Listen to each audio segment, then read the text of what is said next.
लहानांपासून तर मोठ्यांपर्यंत सोशल मीडियावर व्हर्च्युअल फ्रेंड्स आहेत आणि व्हर्च्युअल फ्रेंड्स हे रेग्युलर बेसिसवर सर्वांचे खूप जास्त म्हणत जात आहेत.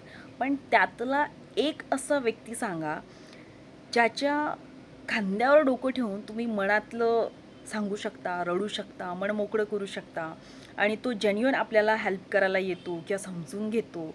असं कुठला तरी फ्रेंड्स आहे का? मॅक्सिमम टाईम असं होतं की इमोशनली, मेंटली, फिजिकली, इकॉनॉमिकली काहीतरी ॲप्रोच असतात, काहीतरी टार्गेट ठरलेलं असतं आणि त्यासाठी ते आपल्यापर्यंत पोहोचण्याचा प्रयत्न करतात. आणि मग तिथून तुमच्या नखापासून तर तुमच्या लिपस्टिकपासून तर तुमच्या डोळ्यातल्या अश्रूपर्यंत त्यांच्या गप्पा असतात, जिथे इमोशनली कनेक्टेड होण्याचा प्रयत्न असतं आणि जिथं त्यांचा ॲप्रोच सॅटिस्फाईड होतं आणि टार्गेट पूर्ण होतं, मग त्याच्यानंतर ते ब्लॉक अँड ऑल हे सगळं सगळं सुरू झालेलं असतं. तर याच्यावरून तुम्ही एक लक्षात घ्या की जिथे आपण ब्लॉग्स टाकतोय, व्हिडिओज अपलोड करतोय, फोटोज अपलोड करतोय आणि त्यावर मिळालेल्या लाईक्सवरून जर तुम्ही सेल्फ इस्टीम डाऊन करत असेल आणि अप करत असेल, त्यांच्या चष्म्यातून जर तुम्ही स्वतःला बघून तुमचं सेल्फ इस्टीम डाऊन करून जर तुम्ही डिप्रेशनकडे जात असेल, तर हे खतरे की घंटी आहे, राईट? कारण सध्याच्या काळामध्ये सोशल मीडियावर सगळेच राहतात, पण कोणीतरी आपल्याला लाईक्स केलं नाही किंवा आपल्याला कॉमेंट केलं नाही म्हणजे याचा अर्थ आपण आपलं सेल्फ इस्टीम डाऊन होऊ द्यायचं का?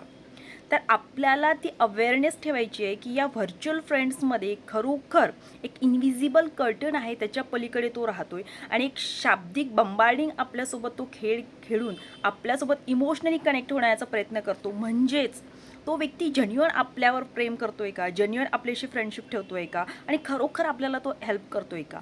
कारण आज सपोज जर तुम्ही इकॉनॉमिकली एम्प्टी आहात, फिजिकली, इमोशनली, मेंटली जर तुम्ही वीक आहात आणि त्या सिच्युएशनमध्ये सुद्धा जर त्या व्यक्तीने तुम्हाला साथ देत असेल, मदत करत असेल, समजून घेत असेल, तर आपण जेन्युइनली समजू शकतो की ॲज अ ह्युमन बिईंग तो पर्सन खूप छान आहे.